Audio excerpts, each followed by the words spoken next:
15 দিনের ভিজিটের পর দেশের প্রায় সব খাতে দ্রুত ডিজিটাল রূপান্তর হচ্ছে, আর সে অগ্রযাত্রায় পুঁজিবাজারেও যুক্ত হয়েছে নতুন প্রযুক্তির সুবিধা। পুঁজিবাজারের তথ্য প্রবাহকে আরও দ্রুত ও স্বচ্ছ করতে চালু হয়েছে স্মার্ট সাবমিশন মডিউল।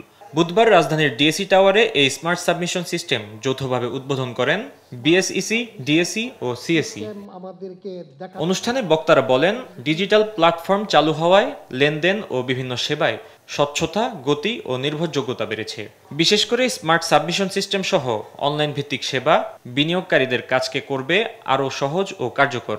সাধারণ বিনিয়োগকারীদের স্বার্থ সুরক্ষায় যে কোনো উদ্যোগ যে কোনো সময় গ্রহণ করলে সেটা আমাদের সকলের জন্যই মঙ্গলজনক। আমরা কস্ট মিনিমাইজেশনের জন্য আমাদের এই ধরনের নিজের উদ্যোগে নিজেদের মতো করে আমরা ইম্প্রোভাইজেশন করব। ভবিষ্যতে পুরোপুরি পেপারলেস শেয়ার বাজার গঠনে কাজ করছে নিয়ন্ত্রণ সংস্থা, এমনটা জানান BSEC commissioner Mohammad Saifuddin. It's a start of the greater success, greater digitalization for the next generation. Technology ছাড়া ক্যাপিটাল মার্কেট কিন্তু অসম্ভব।